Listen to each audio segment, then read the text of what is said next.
नमस्ते प्रिय विद्यार्थियों। जैसा कि कल अपने ऑर्गेनिक फार्मिंग को कंप्लीट किया था, आज अपना थर्ड चैप्टर स्टार्ट है, ड्राई फार्मिंग, शुष्क खेती। सबसे पहले इस चैप्टर की अपन यदि रूपरेखा देखें तो ये बोर्ड एग्जाम में ये क्वेश्चन टोटल 1.5 नंबर का आ रहा है।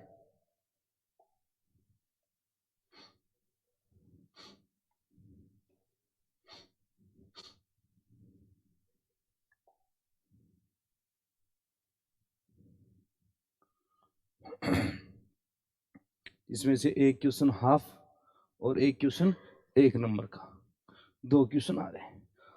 अब पहले तो अपने इस चैप्टर को पढ़ते हैं। हालांकि कंपटीशन एग्जाम में इस चैप्टर से रिलेटेड बहुत क्वेश्चन आते हैं। लगभग जेड सीयूईटी एग्जाम में तो हर साल एक क्वेश्चन पूछा जाता है। अगर ये अपन सुपरवाइजरी एग्जाम की बात करें तो उसमें से भी क्वेश्चन आते हैं। तो अपन पूरे चैप्टर को पढ़ते हैं। सबसे पहले ऑर्गेनिक फार्मिंग, ये सॉरी ड्राई फार्मिंग, शुष्क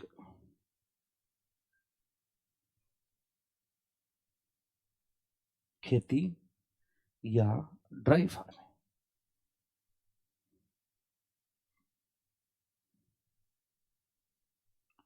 यदि इसकी परिभाषा की बात की जाए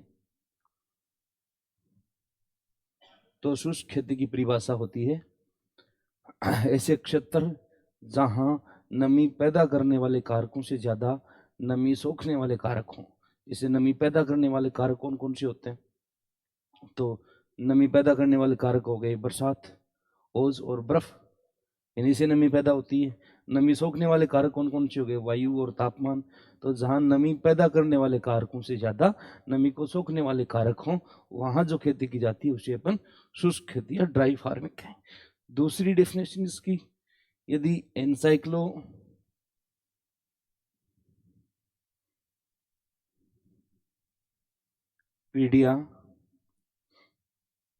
ब्रिटेनिका,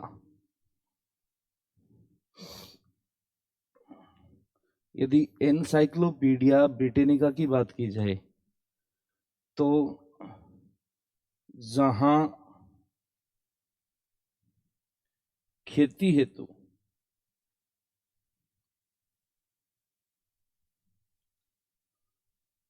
जल ही मुख्य समस्या हो,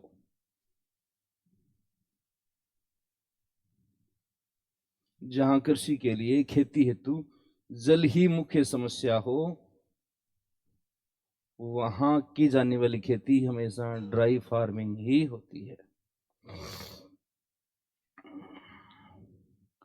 जहां कृषि हेतु जल ही मुख्य समस्या हो। तो डेफिनेशन हो गई। अब यदि बात की जाए तो भारत का जितना कृषित एरिया है, भारत इंडिया में जितना कल्टीवेटेड एरिया है, उस कल्टीवेटेड एरिया का 55% एरिया है वो ड्राई फार्मिंग में आता है। और ये क्वेश्चन बोर्ड एग्जाम 2024 में पूछा हुआ है। ऑब्जेक्टिव टाइप क्वेश्चंस में पूछा हुआ है कि भारत में, देखना इसमें कंफ्यूज मत होना, राजस्थान में और भारत में टोटल है 58% ड्राई फार्मिंग होती है टोटल कल्टीवेशन एरिया की। और इस एरिया से 40% फूड, खाद्य पदार्थ प्राप्त होते हैं। टोटल प्रोडक्शन का 40% है वो किससे आता है? ड्राई फार्मिंग से। और टोटल लाइव स्टॉक का 2-3 पार्ट इसका कुल पशुपालन का 2/3 भाग आता है। 2 बातें क्लियर हो गई। ड्राई फार्मिंग की डेफिनेशन, भारत का कितना एरिया आता है, कितना पशुधन है और कितना खाद्य उत्पादन होता है। अब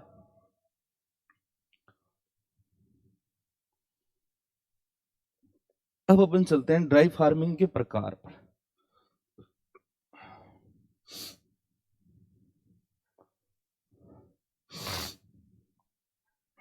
एक हो गई अपनी ड्राई फार्मिंग।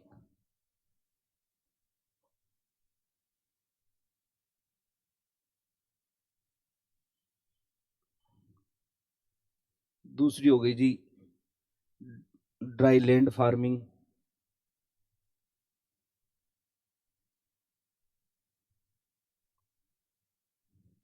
तीसरी हो गई जी रेन फेड फार्मिंग।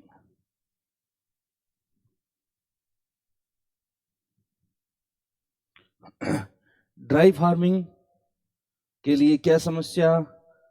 जलमुखे समस्या।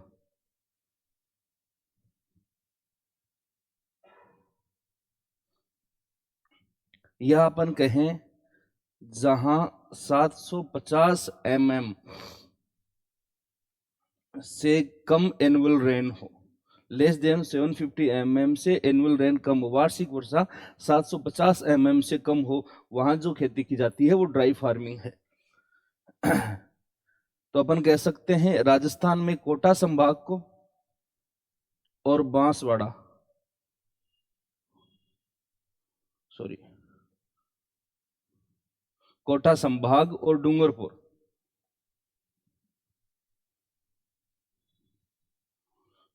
कोटा संभाग और डूंगरपुर को छोड़ करके पूरे राजस्थान में यही खेती की जाती है ड्राई फार्मिंग। यानी राजस्थान में ड्राई फार्मिंग कहाँ नहीं की जाती?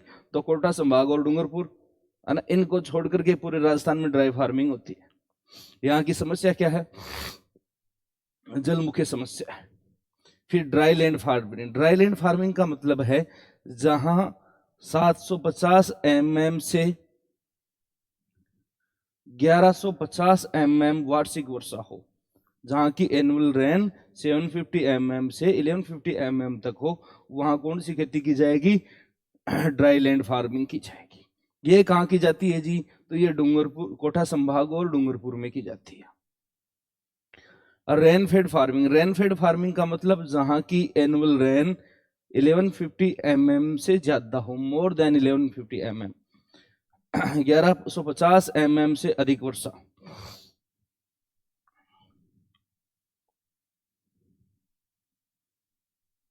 वहां जो खेती की जाती है वो रेन फेड फार्मिंग की जाती है। यहाँ की मुख्य समस्या क्या है? यहाँ की मुख्य समस्या जल निकास, यानी यहाँ पानी की मात्रा इतनी ज्यादा है कि उसको निकालने की प्रॉब्लम है, और यहाँ पानी नहीं है ना। तो ये क्वेश्चन जेट एग्जाम 2020 लॉकडाउन वाली साल में क्वेश्चन पूछा गया था रेन फेड फार्मिंग का। क्लियर यहां तक की बात? फिर यदि अपन देखें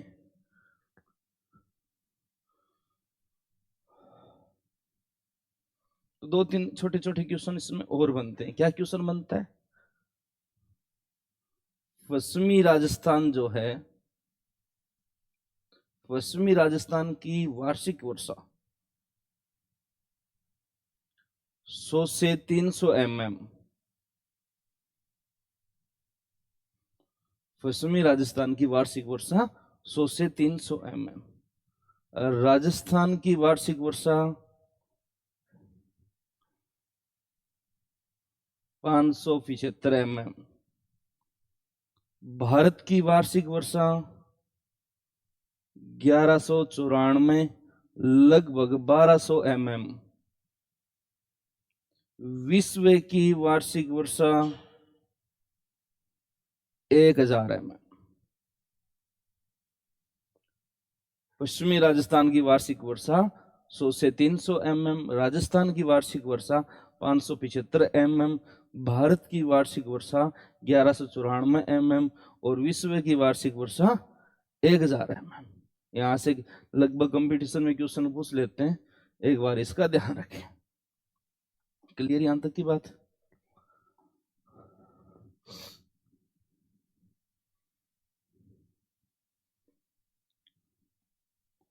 फिर अपना डेफिनेशन हो गई, ड्राई फार्मिंग की डेफिनेशन हो गई, एरिया अपन ने पढ़ लिया। अब है प्रिंसिपल्स ऑफ ड्राई फार्मिंग। भाई राजस्थान में तो वार्षिक अपन को ये प्रिंसिपल्स पढ़ने पड़ेंगे, क्योंकि शुष्क खेती का और राजस्थान के साथ गहरा संबंध है ना। क्यों संबंध है? तो अपन कह सकते हैं कि मानसून की ड्यूरेशन कम होती है, है ना। लगभग 40 दिन का मानसून की अवधि होती है। अब 40 दिन में कौन सी फसल पक करके तैयार हो जाए, लेकिन उन 40 दिन का जो अपन को पानी मिलता है, उस पानी को अपन कैसे मैनेज करें, वही अपना प्रिंसिपल्स ऑफ ड्राई फार्मिंग है। यानी पानी की समस्या है तो अपन खेती कैसे करें। तो आइए चलते देखते हैं, पानी की समस्या है तो कैसे खेती करें। प्रिंसिपल्स ऑफ ड्राई फार्मिंग, शुष्क खेती के सिद्धांत। सबसे पहला सिद्धांत है नमी संरक्षण, मॉइस्चर कंजर्वेशन ड्राई फार्मिंग का प्रिंसिपल है।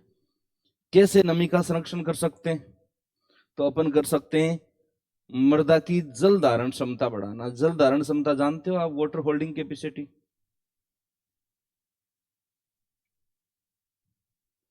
मृदा की जल धारण क्षमता बढ़ाना, वाटर होल्डिंग कैपेसिटी को इंक्रीज करना।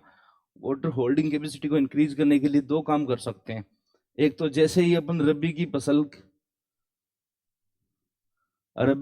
की जब हार्वेस्टिंग कर लें, जब कटाई कर लें, तो तुरंत बाद है वो गहरी जुताई करें।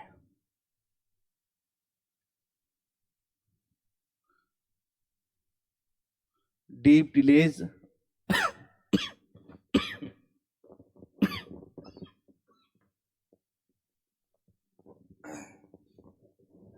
Deep tillage after just harvesting of rabi crops. रबी की फसल की कटाई के तुरंत बाद गहरी जुताई करने से नमी का संरक्षण होता है। दूसरा, 10 टन प्रति हेक्टर जैविक खाद, ऑर्गेनिक मेन्योर। अपन फसल के लिए तो खाद देते ही देते हैं भाई, कौन सी फसल को, गेहूं को 20 टन खाद देनी है, गोभी को कितनी गोबर की खाद देनी, ये तो देते ही देते हैं। 3 साल में एक बार 1 हेक्टर में 8 से 10 टन जैविक उर्वरक खाद का उपयोग करें। इससे क्या होगा कि मृदा के कणों का है वो गठन बढ़ेगा। कणों का गठन बढ़ाने के लिए ऐसा अपन को करना है। तो नमी संरक्षण के सिद्धांत में पहला सिद्धांत हो गया, रबी की फसल की कटाई के तुरंत बाद गहरी जुताई करें। 3 साल में एक बार 8 से 10 टन गोबर की खाद का, केंचुआ खाद, खरी खाद, जो भी उपलब्ध हो जैविक खाद का उपयोग करें। उसके बाद है पलवार।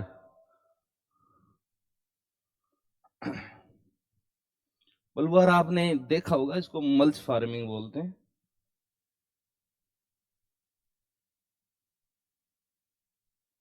मल्च फार्मिंग या पलवार सस्यन, वो पॉलीथीन वाली खेती, खेतों में पॉलीथीन बिछा करके मृदा का है वो वायु के साथ और धूप के साथ संपर्क तोड़ देते हैं, जिससे मृदा सतह से जल का है वो वाष्पीकरण नहीं हो पाता।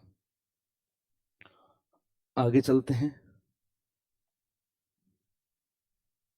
हाँ,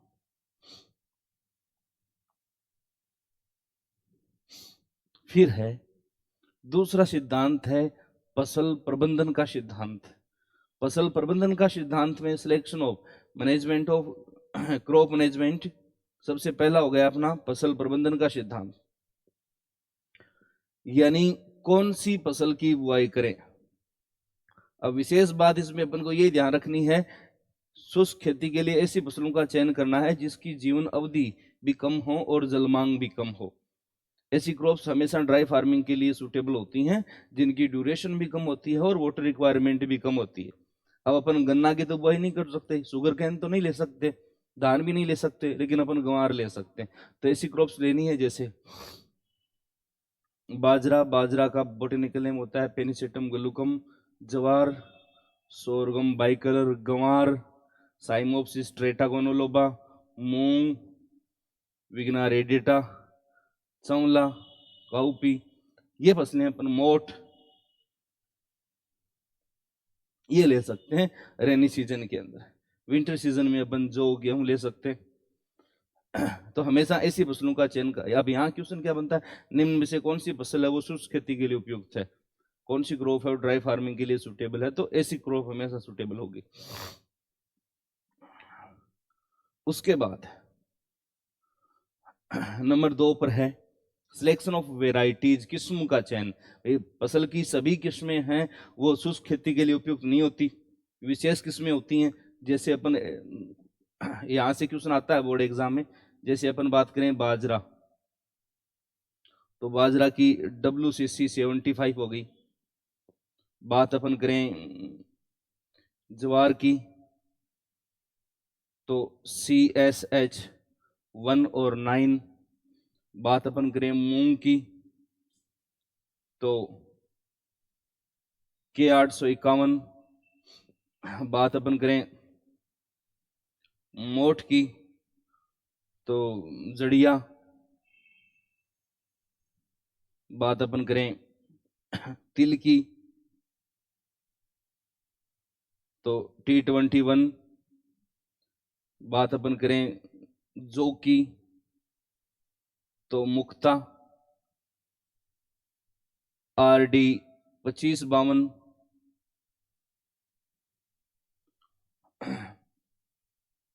अरहर की बात यदि करें अपन, तो प्रताप। सरसों की बात करें, तो बायो 902। बायो 902 का दूसरा नाम है पूसा जय किसान। क्या नाम है? पूसा जय किसान। किसका? बायो 902 सरसों किस्म है जिसका दूसरा नाम पूसा जय किसान। यदि बात अपन करें गंवार की, तो दुर्गापुरा जय।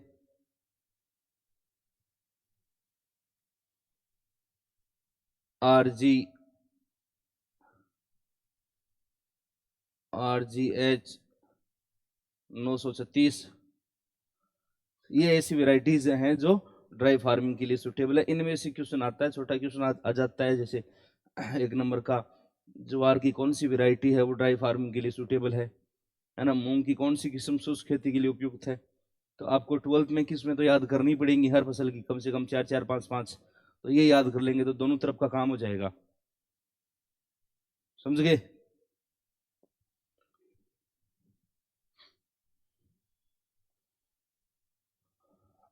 उसके बाद अपना है बुआई का समय। बुआई का समय है, अब जैसे वर्षा ऋतु की फसलें हैं, तो वर्षा ऋतु की फसलों को लगभग जून से जुलाई के अंदर इनकी बुआई हो जानी चाहिए। भाई जैसे अपन सितंबर में बुआई करते हैं, सितंबर में मानसून खत्म हो जाता है ना। तो मैनेज करना है कि कब मानसून आने वाला है। यदि मानसून लेट है तो अपन शॉर्ट ड्यूरेशन क्रॉप्स लेंगे। मान लीजिए मानसून है वो 15 जुलाई के बाद आ रहा है, 20 जुलाई के बाद आ रहा है, तो अपन ज्वार बाजरा मक्का नहीं लेंगे। अपन ऐसी फसलें लेंगे जो कम अवधि में पक करके तैयार हो जाती है। अपन मूंग का सिलेक्शन करेंगे। बीज दर, शुष्क खेती में हमेशा 10 से 15% बीज दर है वो अधिक रखी जाती है, जबकि पौधों की जो संख्या है वो हमेशा सिंचित खेती की अपेक्षा 10 से 15% है वो कम रखी जाती है। अधिक तो क्यों लेंगे? क्योंकि हाई टेम्परेचर की वजह से जर्मिनेशन परसेंटेज डिक्रीज होगा, तो अपन पहले से बीज दर ज्यादा ले लेंगे। और पौधों की संख्या वाष्पोत्सर्जन को कम करने के लिए। अब एक दूसरा तरीका है। दूसरा तरीका क्या है? मान लीजिए अपनी फसल खड़ी है और खड़ी फसल में जल की कमी हो गई। अब जल की कमी का कैसे पता चलता है? इरिगेशन वाले चैप्टर में पढ़ेंगे अपन, है ना। जल की कमी होगी, जल की कमी होगी तो अपन क्या करेंगे?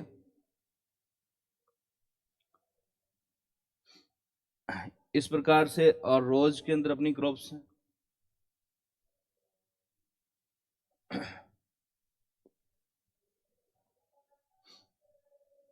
यदि कमी होगी तो अपन क्या करेंगे? सबसे पहला काम तो अपना ये होगा कि प्लांट की जो लीफ है उनमें से कुछ लीफ को छोड़ करके बाकी को रिमूव कर देंगे, है ना। प्लांट्स की कुछ लीव्स को रिमूव करते रहेंगे, पहला उपाय। दूसरा उपाय, एक के बाद एक पौधे को उठा देंगे, एक के बाद एक पौधे को उठाते रहेंगे। ये दूसरा उपाय हो गया। तीसरा उपाय हो गया, एक के बाद एक लाइन को उठा देंगे। अब भी यदि पानी की कमी महसूस हो रही है ना, तो फिर कुछ मत करो, है ना। खेत में पशु छोड़ दो, इससे ज्यादा और कोई उपाय नहीं है। हालांकि यदि ये अपन चलते हैं केमिकल फार्मिंग की तरफ, यानी गुरुजी और कोई उपाय थोड़ी है, कोई बात थोड़ी है करे, है ना, डांडा थोड़ी छोड़ दिया, है ना, तो फिर अपन दुकान पर जाना पड़ेगा और दुकान पर जाकर कुछ केमिकल्स खरीदांगा। कौन सा केमिकल खरीदांगा भाई? देखो, एक होता है वाटर यूज एफिशिएंसी, WUE। क्या? वाटर यूज एफिशिएंसी, जल उपयोग दक्षता। ये इसकी वैल्यू हमेशा होती है 99+1। 99 का मतलब है एक पौधे को जितना पानी दिया जाता है एक पौधे को जितना पानी दिया जाता है उसका 99% पानी है वो वाष्पोत्सर्जन में कम करता है, वाष्पोत्सर्जन में कम कर देता है, यानी इसी के जरिए उड़ाता है ये। और 1% पानी ये किस में काम में लेता है? अपनी मेटाबॉलियम प्रोसेस, जो उपापचय क्रिया है उसमें काम में लेता है। अब अपन को पता है कि 99%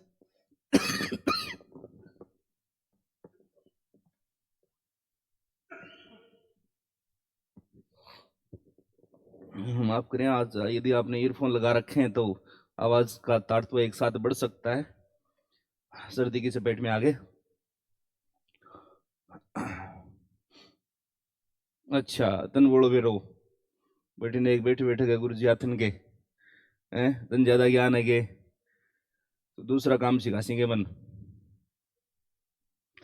अपन को पता है कि पानी जा कहाँ रहा है ना, आवक और जावक का यदि पता लगा ले, आ कहाँ रहा है वो तो बेरो अपन मन की मन बिल दिया, बिल क्या को दिया, अपन तो ड्राई फार्मिंग पढ़ रहे हैं, है ना, उपले का भरोसा। हाँ, जावक, जावक को बेरो पढ़ो अपन, WUE बराबर 99+1 है ना, 80+1 हो गया, 80+M। अब ये 80 हो गया ये कि एक पौधा है वो 99% पानी वाष्पोत्सर्जन में खर्च करता है।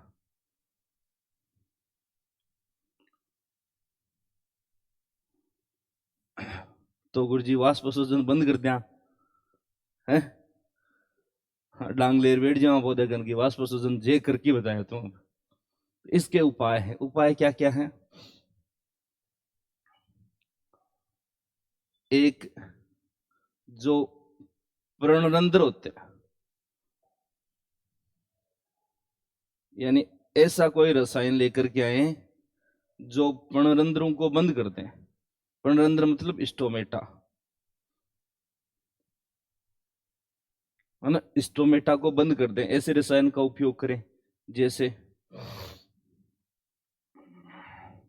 इसका उदाहरण क्या हो गया? इसका उदाहरण हो गया PMA। PMA मतलब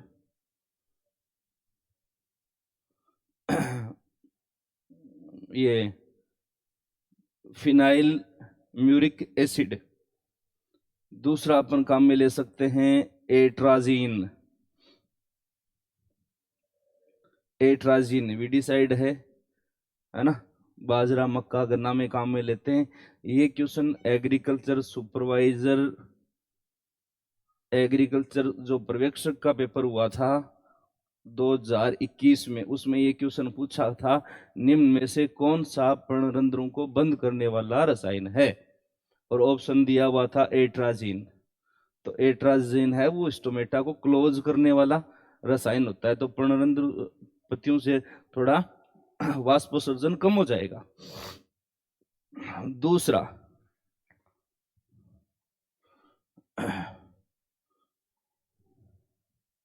दूसरा ऐसे रसायन का उपयोग करें जो पत्तियों के ऊपर परत बनाता हो। ऐसे रसायन का उपयोग करें जो पत्तियों के ऊपर परत बनाता हो, यानी प्लांट लीफ के ऊपर फिल्म बना लेता हो। जैसे इसमें क्या काम में ले सकते हैं? तो इसमें अपन चूना काम में ले सकते हैं, जिंक सल्फेट काम में ले सकते हैं। फिर तीसरा,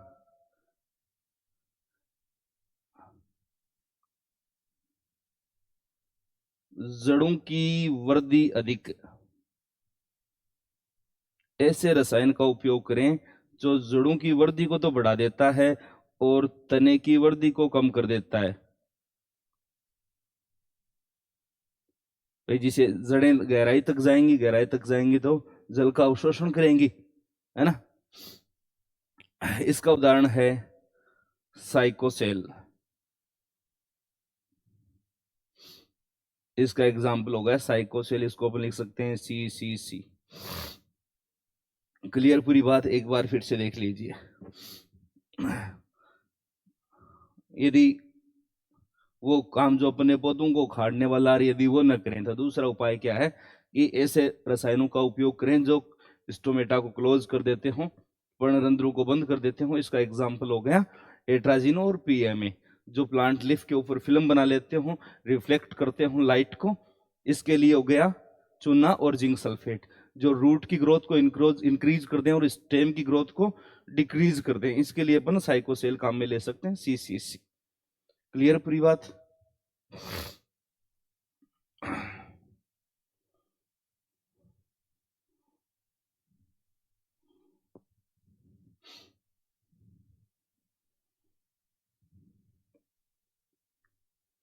ठीक है, नेक्स्ट अपना इसी में आगे चलता है फसल चक्कर, क्रॉप रोटेशन। फसल चक्कर का मतलब है फसलों को हेर फेर कर बोना, फसलों को अदल बदल करके बोना, रोटेट करके सोइंग करना ही क्रॉप रोटेशन कहलाता है। डेफिनेशन। उसके बाद फसल चक्कर क्यों अपनाएं जी? तो मृदा की उर्वरता बनी रहे, कीट व रोग नियंत्रण हो। क्या हो गया रे हैं? और एक लो ऐसी में नहीं बता, कोई पुरानी बात याद आ गई?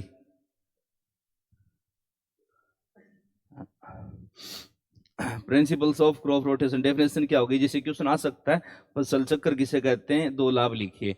तो फसलों को हेर फेर कर बोना ही फसल चक्कर कहलाता है। Crop sowing according to rotation. Benefit क्या है, फायदे क्या है? Increase in soil fertility and insect and disease control, और भी बहुत सारे फायदे हैं। फिर फसल चक्कर गहनता, फसल चक्कर गहनता को अपन लिखेंगे क्रॉप रोटेशन इंटेंसिटी। अब अपन को कुछ सिद्धांत पढ़ने पड़ेंगे इसके, फसल चक्कर के कुछ सिद्धांत हैं। सिद्धांत क्या है? पहला सिद्धांत, यदि अपन दलहनी के बाद अदलहनी यानी लेग्यूम क्रॉप के बाद नॉन लेग्यूम क्रॉप लेंगे, जिसकी वाटर रिक्वायरमेंट अधिक है, उसके बाद अपन कम वाटर रिक्वायरमेंट वाली क्रॉप लेंगे, जिसकी जड़ों की गहराई अधिक है, तो उथली जड़ वाली फसल काम में लेंगे। हाई न्यूट्रिएंट रिक्वायरमेंट वाली फसल के बाद, जिसको पोषक तत्व अधिक चाहिए, हाई न्यूट्रिएंट रिक्वायर्ड के बाद अपन लेस न्यूट्रिएंट रिक्वायर्ड क्रॉप की बुआई करेंगे, कम पोषक तत्व चाहने वाली फसल की। और नंबर 5 है कि जल हो गया, पोषक तत्व हो गए, दलहन के बाद अदलहनी,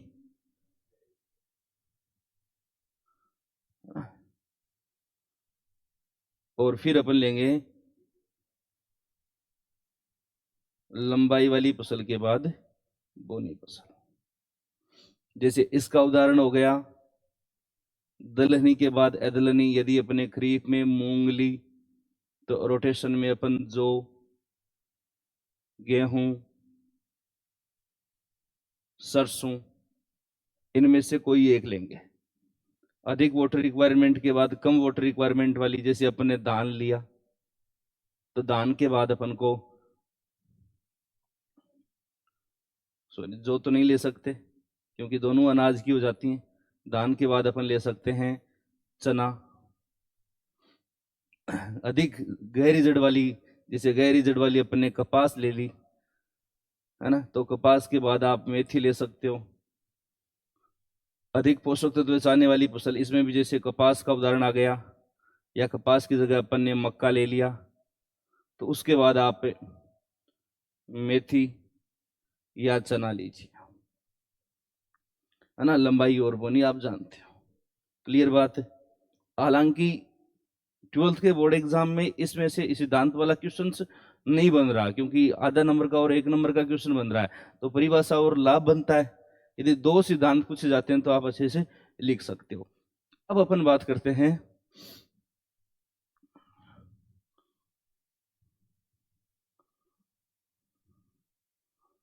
फसल चक्र संघनता, क्रॉप रोटेशन इंटेंसिटी। फसल चक्र संघनता क्या है,